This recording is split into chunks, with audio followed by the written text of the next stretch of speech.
I think this is a case of do what you're not supposed to do and don't do what you're supposed to. I'm talking about two different things here because it's been an interesting week, to say the least. Let's begin with the issue of the vaccine, this coronavirus vaccine. Apparently we have some choices now. There's Pfizer's vaccine and there's also AstraZeneca's vaccine. Both of these vaccines are developed according to the revolutionary method, which is using messenger RNA. There has been no peer review of the works that they've done with regard to this vaccine. There have been no final conclusions or written conclusions. There has been no journal articles. There have been no materials with regard to the conclusions that they have arrived at with regard to this particular vaccine, the mRNA vaccine. And yet, we are advised that the Muslims, all of the Muslims, should be required to take this vaccine and not to question whether it is halal or not, because this is a time of emergency, apparently, and that we should not worry about the halal status of this vaccine. There are several things wrong with this conclusion, I feel. Number one, this vaccine that we are contracted to purchase, if it is approved, and according to the several conditions that the Malaysian government has placed, we don't know what are the side effects of such a vaccine because there are no reports of it yet. We don't know what about the long-term side effects. We have no idea about that. We don't know how efficient it is. We don't know if it is safe for children below 5. We don't know about what happens to the nanoparticles, the ingredients that make up this vaccine, or the nanoparticles, one of which is aluminum. What does this nanoparticle do to affect our well-being? Is it going to cause neurological diseases, autoimmune diseases? These are things which haven't been answered, not least by the Malaysian government. Why are we debating about whether this vaccine is halal or not, when halal and haram do not even fall into this category? We are not going to go to the subatomic level to find out what are the ingredients and whether they are allowed or not, according to religion. What we should really be asking and what we should really be questioning is the safety of this vaccine. And this doesn't seem to be a matter of priority for the Malaysian government.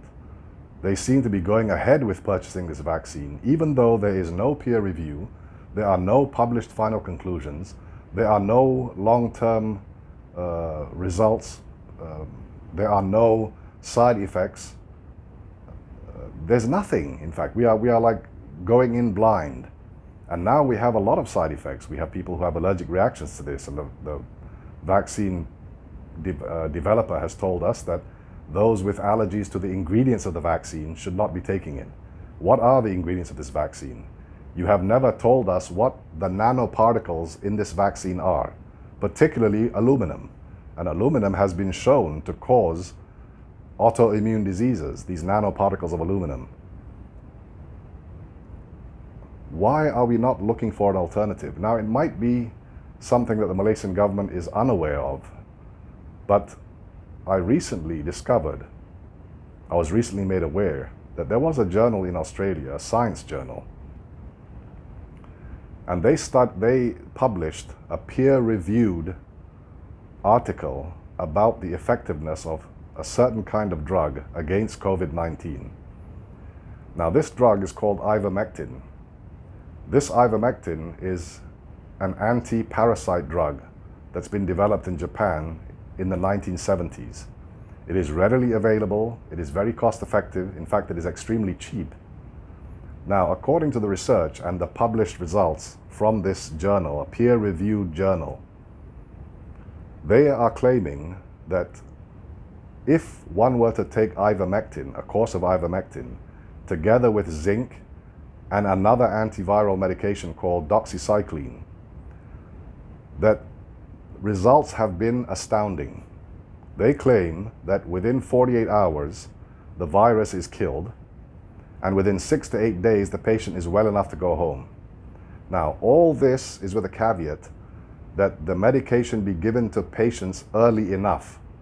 That means that their blood oxygen requirement must not be less than 50% in order for it to be effective.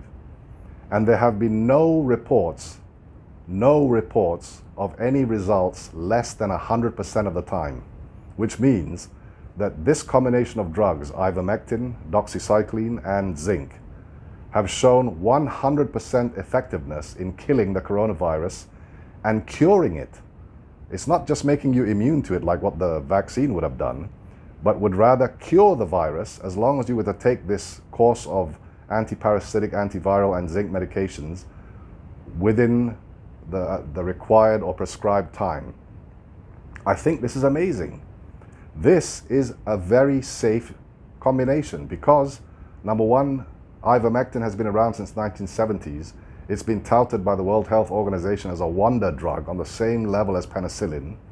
It is extremely safe. It has extremely few side effects, none of which are worth mentioning. The other two, zinc, of course, it has no side effects, negative side effects, and doxycycline, which is an antiviral medication, also with very, very low side effects. And therefore, from a safety point of view, it is much safer to think about this combination rather than go for an untested, untried vaccine, which is going to cost much more than this combination of ivermectin, doxycycline, and zinc. Now, according to the research, the wholesale price of these three medications in a course would cost 12 cents. I suppose that would be 12 US cents, which means we're talking about somewhere in the region of 50 sen for a course of these drugs. That's at wholesale price. Let's just imagine that you wanted to boost it to 100% profit, so you'd make it 1 ringgit. If you were to vaccinate if you were to give this combination of drugs to every single person in Malaysia, both as a preventative measure and as a cure, it wouldn't cost 3 billion. It would cost somewhere around the region of 30 million. I mean, I just don't understand. If this has been published in a scientific journal, which is a peer-reviewed scientific journal, and it has published results, and of course it's been tested. It was tested on 80 to 160 people infected with coronavirus in Bangladesh, and 100% success rate. If really this is the case, I think the Malaysian government should be investigating further before proceeding with requiring people to have vaccine immunization from these revolutionary new technology vaccines. I think that's a big mistake. So I would ask the Malaysian government to please be a little more circumspect and examine these things before you start requiring people to do something which is unknown and untested. We have no idea what the outcome is going to be in 10 years, for instance, if we proceed with the vaccines. We don't know what kind of side effects people are going to have, especially when it comes to the nanoparticles contained in the vaccines. Every vaccine has these nanoparticles in them. Now, we know that vaccines are supposed to cause an inflammatory reaction in the body. These nanoparticles of aluminum can travel to other parts of the body. The ingredients of the vaccine is not supposed to show up in the brain. And yet, when it's tested on lab animals, these nanoparticles of aluminum show up in the brain of these lab animals, and they cause autoimmune diseases. Therefore, we are not feeling very secure about ascribing to a vaccine which is untested like this. Now, that's one. We should talk about the safety aspect, not about the halal and haram. The safety aspect is more paramount. Because as we said earlier, halal and haram don't apply when it comes to the subatomic particle. And this is a subatomic particle when we go to the atomic level. The second thing we want to talk about now is this recent event that has caused some controversy with regard to whether or not a premise that sells food can invalidate its halal status simply by putting Merry Christmas on a cake. Now, the explanation given by the Religious Affairs Department was that if you put any religious symbol or any greeting on a cake, that could invalidate your halal status. And the minister now, in an attempt to clarify, has said that what is meant is that as long as it's not for display, you can put whatever you want on the cake, as long as it's not for display. Otherwise, it will still invalidate your halal, the premises halal status. I find this logic to be a bit illogical. There's no logic to this at all. First of all, it's a bakery. What it does is it makes food items. It serves food. Whether or not you put Merry Christmas or whatever it is, the ingredients of that food will tell you whether it's halal or not. Supposing you are making a cake and you're putting eggs, sugar, butter, milk and flour, and you mix the batter and you cook it, and it's nice cake now. That's halal. It doesn't have any haram ingredients in it. But the minute you put Merry Christmas, then it becomes a problem. I don't understand that. It's ridiculous. إِنَّمَا الْأَعْمَالُ بِالنِّيَّاتِ. Everything depends, all action depends on your intention. And in this case, I doubt the store's intention, the premises' intention was to insult the Muslims or to cause anxiety among the Muslims or to even shake their faith. If that's the case, how weak are we? How ignorant are we? And this just goes back to what I was saying earlier in a few videos ago about the fact that we are now being controlled, our minds are being controlled by this ignorant age. We are back to the 10th century Europe, where everybody is just waiting for the church to issue an edict of what we can and what we can't do, what we can read, what we can say. Now it became ridiculous. You can't say Merry Christmas.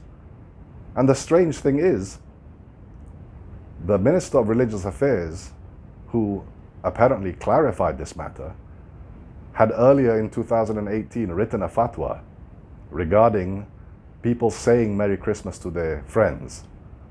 And in his long explanation, he wrote a very long fatwa, which was well written. In that explanation, he said, the hukum is haros, that you should say Merry Christmas to your friends, as long as it doesn't, as long as your intention is not to propagate the religion or be part of it, which everybody who's a Muslim, who's wishing their friends Merry Christmas, has the intention of doing so just to be friends and as a friendly gesture. It's not that they are trying to become other than Muslim.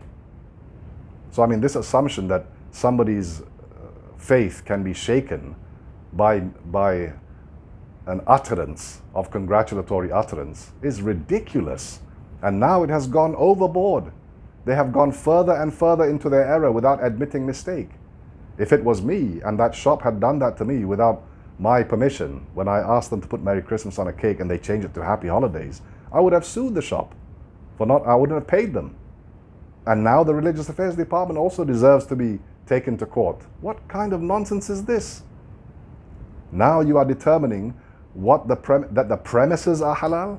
This has gone ridiculous. This halal and haram status before that Jakin used to have was for food consumption, for makeup, for cosmetics, for food, and for pharmaceutical products. Even though that one is also debatable, but primarily it was for food products. And now all of a sudden we have included the premises as well. It's ridiculous. Supposing the Agong and the Queen were to officially wish Merry Christmas to the Malaysian Christians, are you saying that you're going to tell him you can't say that? Because he's advertising it. He's saying it officially on the official web page maybe, or on the newspaper or somewhere like that. Millions of people will see it. Are you saying that the king now is promoting a different religion? That's nonsense. We all know what he's doing. The king is wishing the Christians Merry Christmas because he's trying to forge unity. He's trying to forge friendship. He has no intention of trying to become a Christian himself. So, I mean, the reasoning is illogical.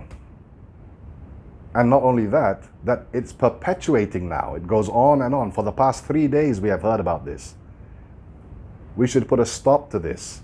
Where are the reforms that Malaysia was so looking forward to when the new government came in? Where are those reforms? We haven't even started the reform. We haven't even chiseled away at anything. What happened to the reformation of Jakim? There was supposed to be a reform of Jakim. What happened to that? It's been years, at least 2 years, and still nothing, not one word. It's becoming worse and worse and worse. We are becoming more and more extreme. And this extremism is tied together with arrogance. Because we refuse to admit when we're wrong. This is very bad for this country. So, rather than allow people to just put Merry Christmas on a cake, we are prohibiting them. And we are saying that it is now going to invalidate their premises if they do such a thing. Instead of just simply allowing that, because there's no harm in it at all. Remember, إِنَّمَا الْأَعْمَالُ بِالنِّيَّاتِ. Remember that. These shops do not have the niyyah of proselytization. They are trying to do business. They are trying to sell their wares. They are trying to please their customers. They are not trying to proselytize a religion. That's the first thing. So therefore, we are not doing what we are supposed to do. And now, back to the virus case, we are now trying to encourage the Muslims to take something which has not been proven to be safe. There is no data. This is why I raised the question of this current Minister of Religious Affairs writing a lengthy fatwa about the Merry Christmas congratulatory message. Now he has also written a small statement encouraging people to take the vaccine. Where is all the evidence that he included in his prior fatwa? Where are all the evidences for this? There is no peer review. There is no publishing of their final results. They haven't done any of that yet. Granted, the Malaysian government has put several stipulations on this, on obtaining these vaccines. It has to be approved by the Malaysian government, approved by the health ministry, and several other approvals are needed before we can actually roll this drug out. But please, if there is a better alternative, and according to this Australian journal, there is a better alternative, that they have done.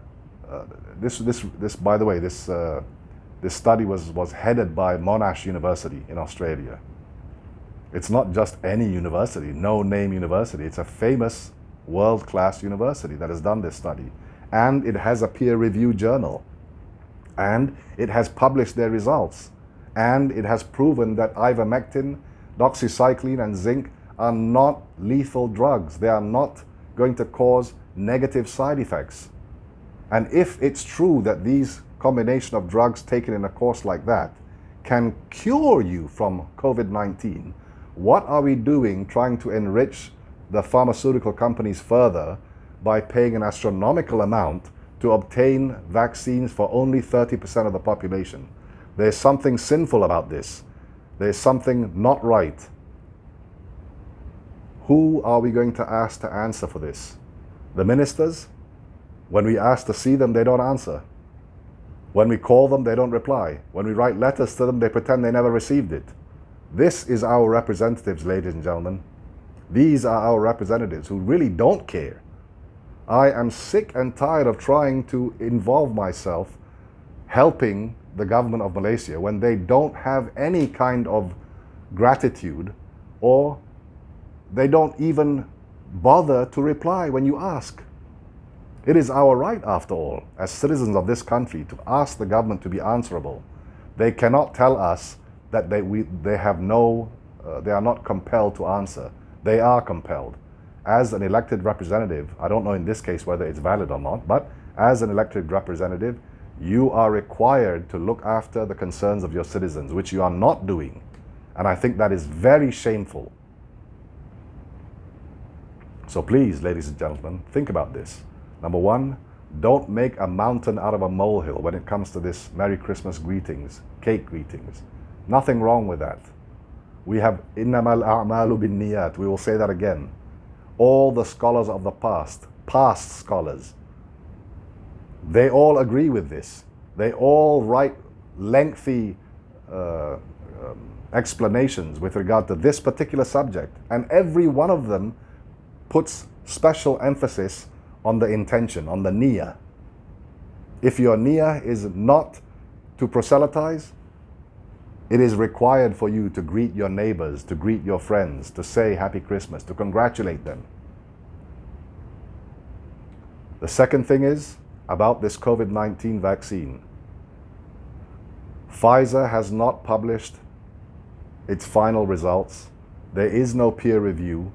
Neither has AstraZeneca done the same thing.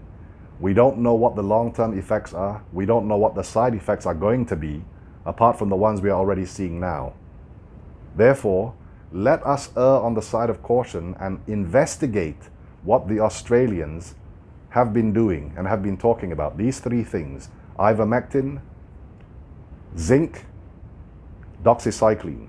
These three drugs taken together in a course. This, apparently, according to their study, kills the coronavirus 100% of the time if the patient comes to get treated before their blood oxygen level falls below 50%. This is all for now. Thank you very much.